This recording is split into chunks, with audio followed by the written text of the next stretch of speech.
on the medical profession, and especially the Kremlin specialists, many of whom are Jewish. In what will become known as the doctor's plot, he arrests Vinogradov, an eminent specialist. He is one of the first of many doctors, mostly Jewish, to hear the creak on the stair, the midnight knock, to be arrested and tortured, to confess a plot to poison members of the government. The patent absurdity of the accusations shocks everyone in the Kremlin milieu.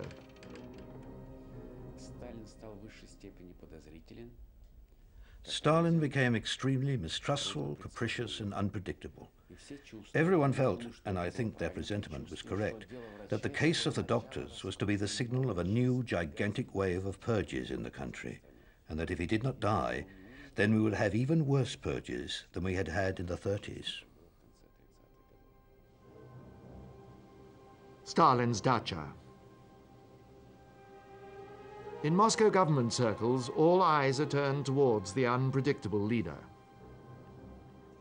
Now in the Soviet state, nobody is safe, however eminent. A siege mentality reigns. Throughout the country, the fear is of spies and of denunciation for spying.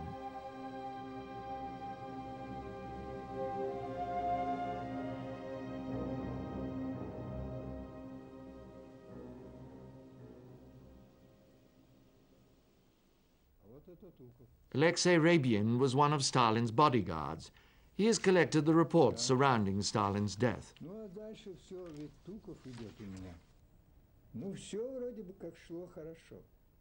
Well, at first, everything seemed to be going smoothly enough.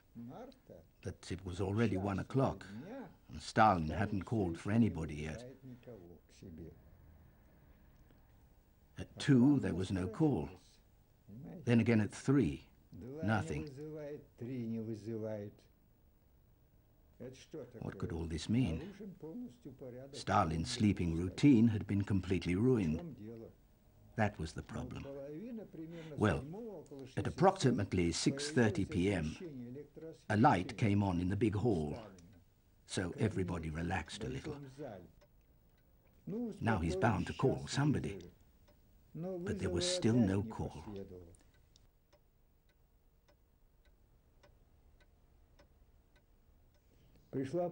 Then the mail from the Central Committee arrived, and the chief guard took that as a pretext to look for Stalin and find out where he was.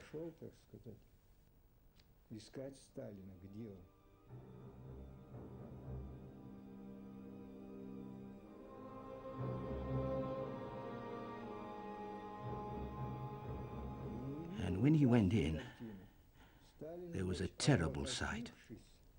Stalin was lying on the carpet.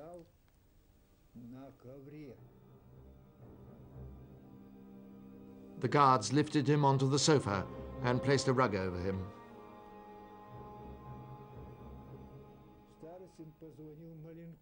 Chief Guard Starostin immediately phoned Malyenkov, because he was the second in command next to Stalin.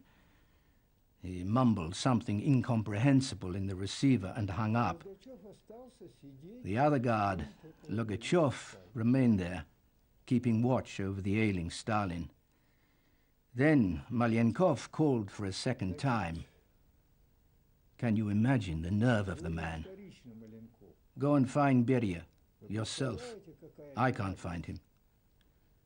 If he couldn't find Beria, his own friend, then how were we simple guards to know where that devil of a man might be, and with what kind of woman he might be sleeping with?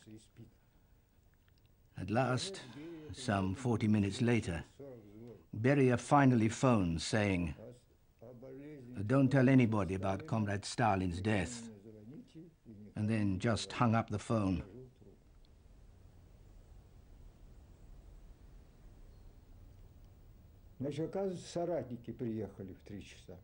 The comrades in arms finally arrived at 3 a.m. Beria came in wearing a pince-nez, throwing back his head and making a racket. He was pretty boorish in general.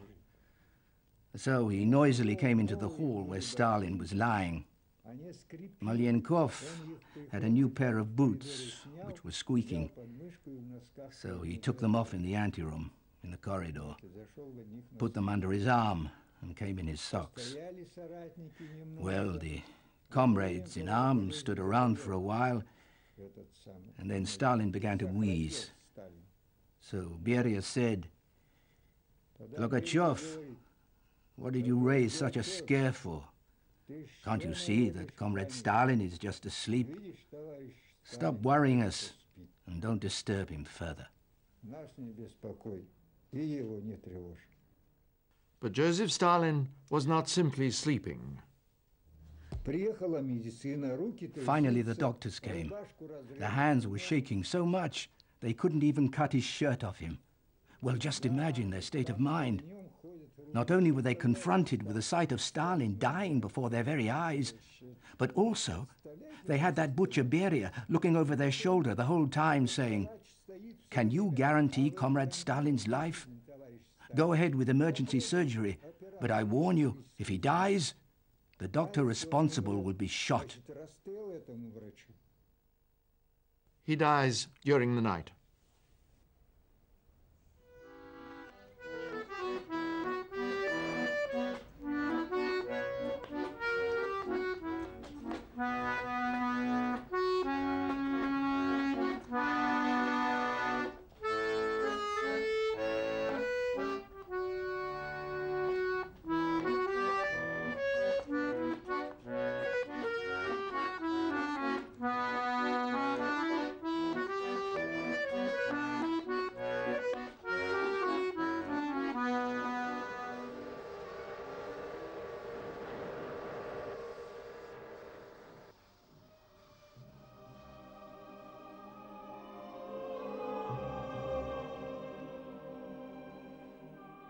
A shocked nation hears the awesome news the following day. The sorrow of millions is sincere. The deep sense of shock is evident.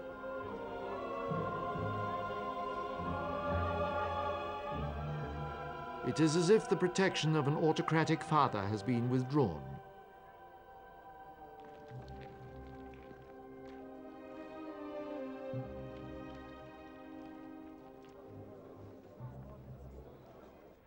He is buried with the greatest imaginable pomp. Many millions have suffered and know that ultimately he must have been responsible. But Joseph Stalin's death dissolved a partnership which no other leader in the Soviet Union would ever enjoy again. It was a partnership forged in the people's suffering in the Great War they had so courageously fought and won under his leadership, the war that cost over 20 million Soviet lives. Now, only as the years peel back the layers of deception, do we learn the full extent of that other war Joseph Stalin conducted, the parallel war against his own people. If his life remains a grim warning for the future, his death embodied the hope of a better world for millions. The miracle is that the people of the Soviet Union, by their unequaled resilience, survived not only the most savage war in history, launched against them by a foreign tyrant, but also the human losses of a quarter of a century of devastation, called down upon them by their own leader.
They muscled their way to the top when being stronger and faster was a matter of survival.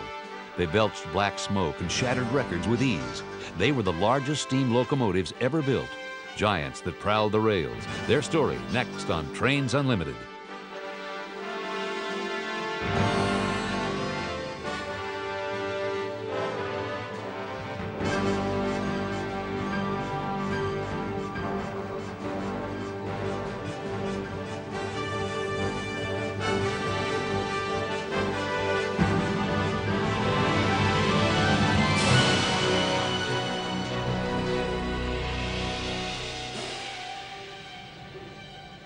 It was a time in the United States when all